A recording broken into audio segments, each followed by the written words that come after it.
Hi guys, welcome back to the Home and Homestead. I'm Rebecca, and today we're going to be doing some water bath canning where we do some tomato preservation from frozen tomatoes. So I've already shared with you a number of fresh tomato food preservation recipes, and I wanted to do a number of frozen tomato food preservation recipes. You can check out my spaghetti sauce using the Presto digital canner, and that I did with frozen tomatoes. And today we'll be doing an Italian tomato sauce that I'm going to water bath can in my Cooktop Water Bath Canner. So let's head over and get our frozen tomatoes prepped to make this tasty Italian tomato sauce.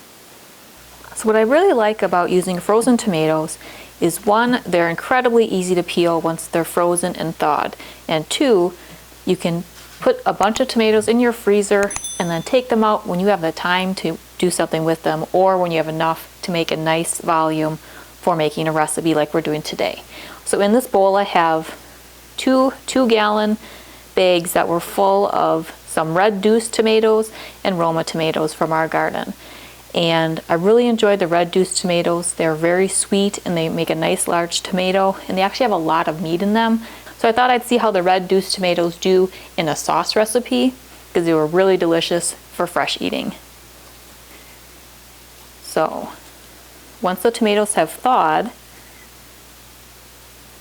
then you just remove the skin.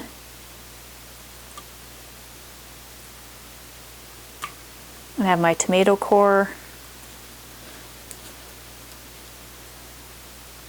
And just remove that core. Then we have all this nice tomato meat. And for sauces like this, I don't bother removing the seeds, but you certainly could use a hand food mill, a Sauce Master food mill, or a KitchenAid stand mixer with the food mill attachment. All of those would help remove the seeds very easily for you. So just peel back that skin. It comes off so easily. No blanching or anything.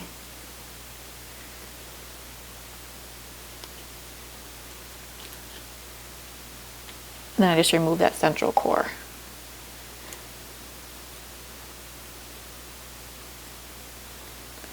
So each year I like to do a different tomato variety just to kind of try something out.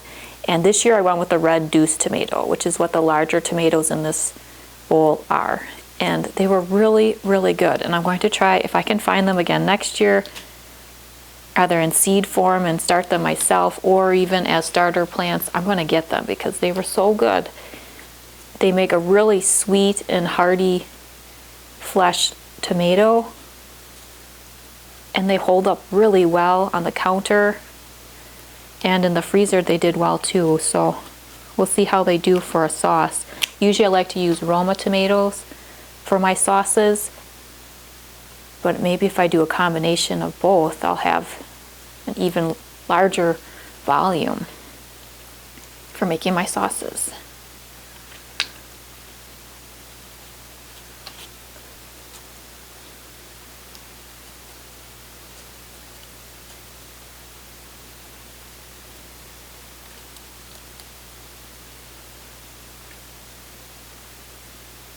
So easy to do. Okay, so I'm going to continue to remove the skins and the cores from these thawed frozen tomatoes, and then we'll come back and we'll move on to the next step of getting this cooked down and seasoned to make our homemade Italian tomato sauce. Okay, so we have our frozen tomatoes all peeled, and then I used my hands and kind of mashed them up a little bit. And I measured it out, and we have 3 quarts or 12 cups of prepared tomatoes. So for my tomato sauces, I usually do between 6 to 8 cups of tomatoes per batch. So this is a double batch of my Italian tomato sauce. So I've placed our prepared tomatoes into the 6-quart Nesco roaster oven here, and now we're going to add the rest of our ingredients. So first we'll add a half cup of lemon juice. And this is the lemon juice that I like to use. Then we'll add a 1/4 cup of sugar and an 1/8 cup of oregano. which would also be 2 tablespoons. Next we'll add 2 teaspoons of garlic powder. And if you like it really garlicky, you can add 2 tablespoons of a minced garlic as well. Then we'll add 2 teaspoons of an onion powder.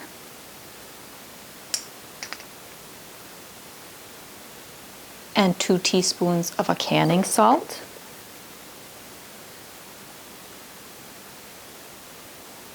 And finally 2 teaspoons of ground black pepper. Now I'm just going to mix all of these ingredients into our prepared tomatoes.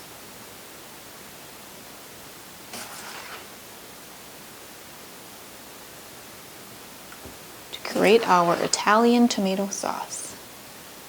So now I will add the lid to our roaster oven, and I'm going to cook this between 250 to 300 degrees. So I'll start it at 300 and then I'll turn it back down. I'll check every 20 minutes or so and give it a good stir to prevent any sticking or scorching. And this usually takes about 2 hours to cook down. You don't want it as thick as the pizza sauce, and I try to shoot for somewhere between a pizza sauce and spaghetti sauce thickness, but cook it till it's to the appearance and thickness that you like. So now we'll let this cook down to create our Italian tomato sauce. Alright, our Italian tomato sauce is finished cooking. It took about 2.5 hours. After I did the immersion blender, I let it cook another 20 minutes or so, and it just thickened up a little bit and it darkened the red color, which is what I was going for. So now we're going to put this into some jars. You could certainly do pint or quart jars. I like the half pint jars because I can just add a little bit of tomato sauce. And this can also double as pizza sauce or spaghetti sauce in a pinch. So we'll fill these to a 1/2 inch headspace, which is about halfway up the side thread.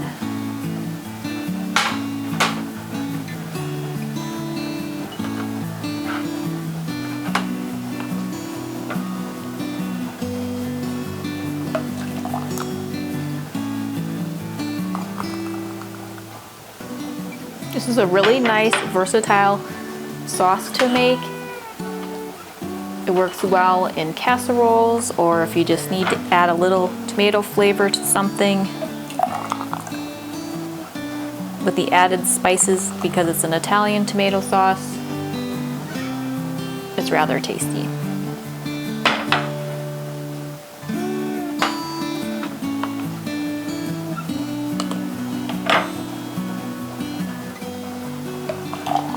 So I have my water bath canner heating up. Sounds like it's all ready to go.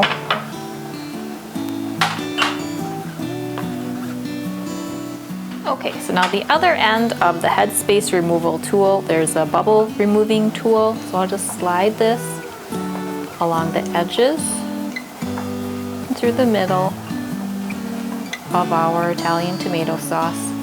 That'll just help release any air bubbles that may have formed when we were filling our jars.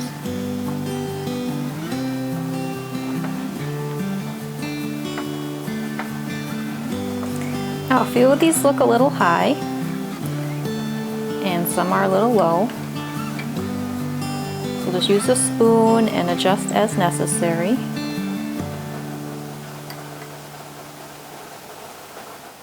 Now I'll just take a wet paper towel that I moistened with some water, and I'll just wipe off the rim and the side threads just to get any food particles off of there. So help ensure a nice tight seal and keep our rings a little bit cleaner. And now we'll simply add the lid, followed by the ring, just finger tight. The ring is just holding that lid on the jar during the processing.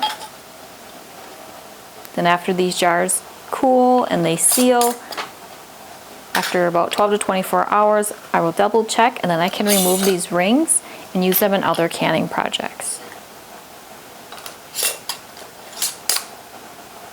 Okay, so this made 13 half-pint jars. Now, depending on how juicy your tomatoes are and how much you cook your sauce down, This will all fluctuate, but typically it makes between 6 to 8 pints of the Italian tomato sauce. So now let's get these over to the water bath canner so they can be processed. Okay, here we are at the water bath canner. I have it set off to the side on a little side burner here. I prefer to do that, then I leave my cooktop open for cooking as I need throughout the day. And our canner is all prepped and ready to go. So I'm going to remove the lid. I'll just double check that temperature. So now we're going to add our jars of Italian tomato sauce right into this canner. I have it filled with water, and I have a jar rack at the bottom so that the jars can go and sit right on that within the canner. You don't want your jars that you're canning to sit right on the canner pot itself. You want to have something between them, so a rack or a jar tray, something like that. A lot of these come with the little racks that lower down. I prefer using a jar tray and just setting them right on that tray that sits on the bottom of the pot.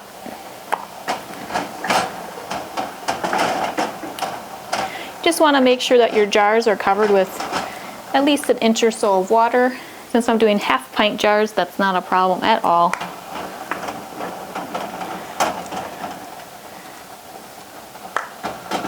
And I'm able to fit all of them into my canner. I'll place the lid back on here. And the minimum processing time for our Italian tomato sauce is 35 minutes for pint jars. And since we're doing half pint jars, I'm going to use that processing time for these as well. And what I mean by the minimum processing time is based on your altitude on the left column, you may need to increase that processing time by the minutes in the right column. And that's just something to be mindful of whenever you're canning. So we'll let these jars of our Italian tomato sauce process, and we'll come back once that's finished. All right, our processing time has finished, so I will turn off the burner here on the canner and I'll remove the lid. So now we'll just let the jars sit in the canner for about 5 minutes, and then we'll move them over to a towel or a pad for cooling and sealing. We'll take a look at our final product. All right, here we have our 13 half pint jars of our homemade Italian tomato sauce. This sauce will be great for adding to different recipes, and in a pinch I can use this for pizza sauce or even spaghetti sauce. And it has some great flavor, the added spices and herbs that we put into this recipe. And from start to finish, this has been really simple. So from the tomato prep of just putting the tomatoes into the freezer, when I knew I had enough or had time to do this project, I let them thaw in the refrigerator. And then once thawed, they were super easy to peel and just mash them with my hands, cook them in the roaster oven, and we processed them in a water bath canner. So this is a really nice project to do, using up some tomatoes from our garden later in the year when I had time to do this project. Well, if you like more inspiration or ideas of what you can do with your tomatoes, I have a number of recipes using either fresh or frozen tomatoes. And I also have a food preservation playlist where we go over a number of different ways that you can preserve your food at home. Well, if you're new to the channel or haven't done so yet, I would really appreciate you subscribing. If you enjoyed this or any other videos that you watch, please be sure to give them a thumbs up. I hope you're having a really great day. See you next time. Take care.